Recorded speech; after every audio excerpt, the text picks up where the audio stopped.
In a world of elements and magic, some decide the best path forward is pure physical power. Who is stronger? Noelle, the Maid of Favonius. Shenhe, the Divine Damsel of Devastation.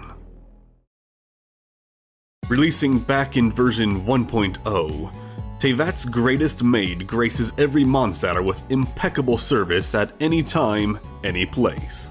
Call her name, and she shall appear. She trains tirelessly to join the Knights of Favonius.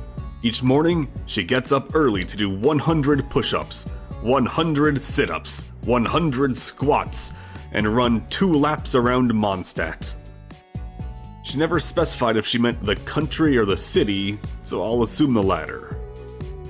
We have no confirmation on how large the world is, but the official anime trailer shows it to be substantially larger than its game counterpart. While the training regiment is a reference to One Punch Man, Noelle very likely runs farther than the Caped Baldy every morning. During her duties, she has achieved plenty of feats over the years. For instance, she once lifted a bookshelf with one hand and 0 effort, not a single book moving from its position. As a Noelle main, I would like to say it's one of these large cases, but as you can see, they're inside the walls. The only shelf this could have been is one of these tiny shelves. In opposition to that, she once lifted a cabinet of falling fine china, rotated it around gently, and managed to correct the dishes without damaging a single one. While the knights are away on duty, Noelle manages to clean the entire headquarters by herself. The barracks, offices, library, detention rooms. The entire facility, top to bottom, in a single shift. Once, a merchant bringing several carts of goods was attacked by pyro slimes. To stop the spreading fires, Noelle lifted them up and tossed them from the road to the deep waters of Cider Lake. She then retrieved the goods from the water in short order. In another instance, she heard a rumor about an adventurer who was lost on Dragonspine.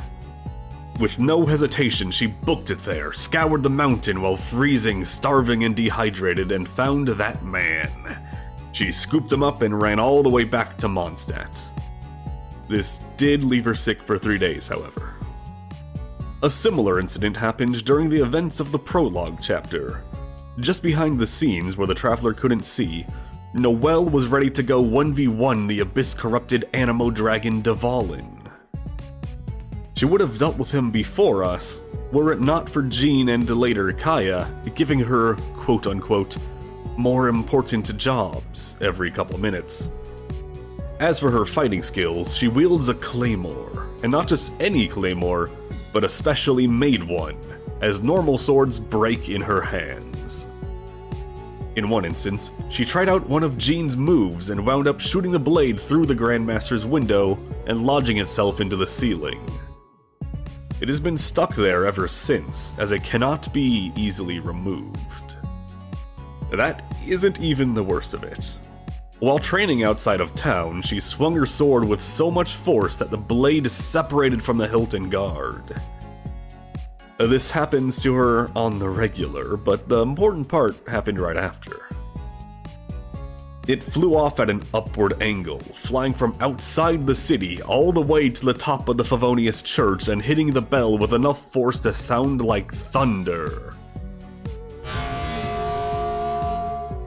We also see wind and dust flying off from the impact.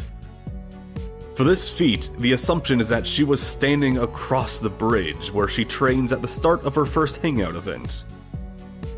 However, I scoured the map to find the exact location in case it was more or less than the assumption.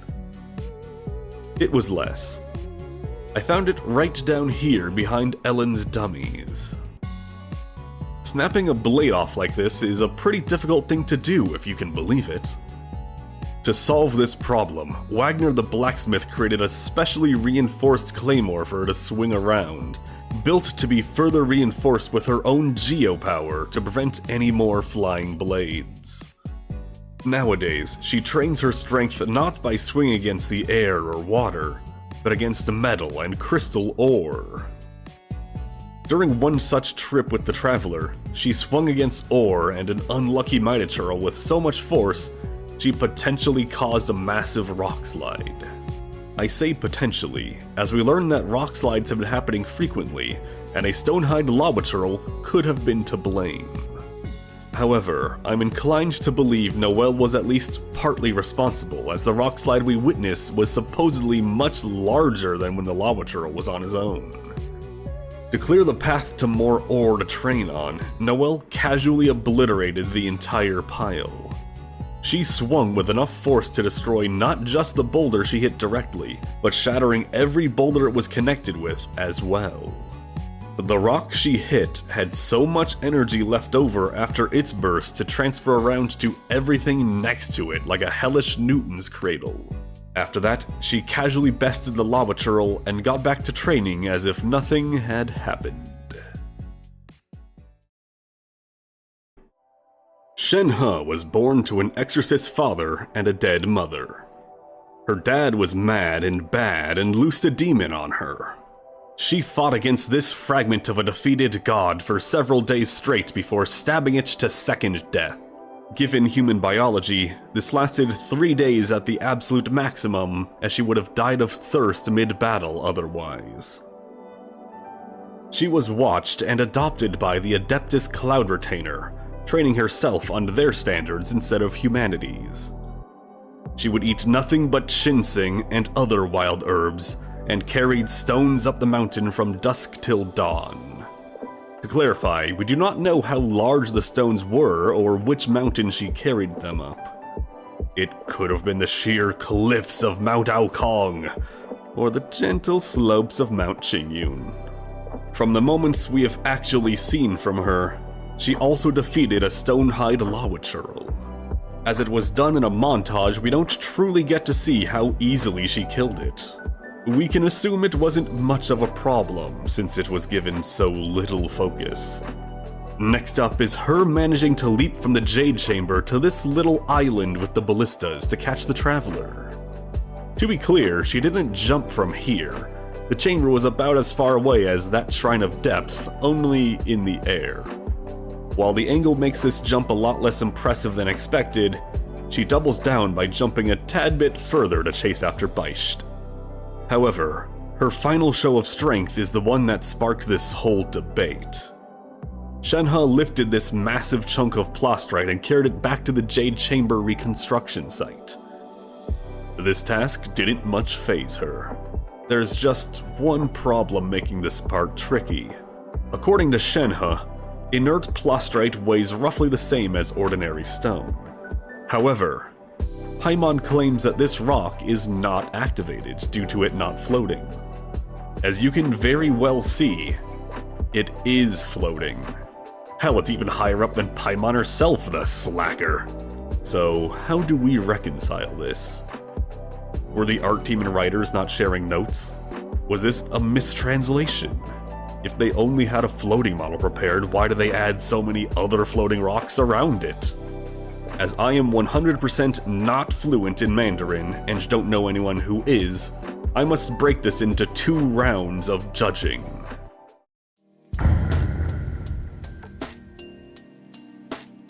In the first round, the plastrite was floating, greatly reducing its weight.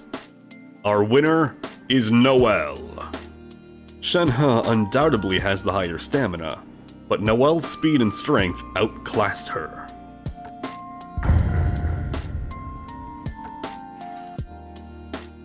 In this round, the rock was sitting on an invisible wall, weighing as much as regular stone. Our winner is... Noelle? I honestly didn't expect this outcome going into the matchup. That plastrite Shenhe lifted up was huge, right? Well, I may hate math, but I didn't have to do much here to understand one fact. It takes more force to pulverize stone than to lift it. Not only did the rock slide have more overall mass than the plastrite, but it was absolutely obliterated in visuals and dialogue. Teyvat's strongest human is... Hold on, there's a new contender for the belt. Has power creep finally come for our buff ladies? Let's find out.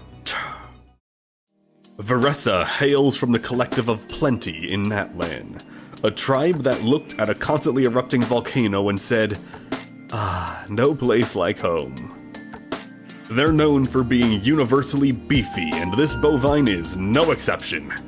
According to the already exceptional Yansan, Veressa can lift more than anyone in the tribe, herself included.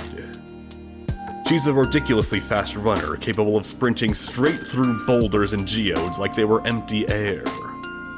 While running, Veressa was able to pick up a powerlifter and the dumbbell he was using. She also once headbutted a Minotaur hard enough to send it flying.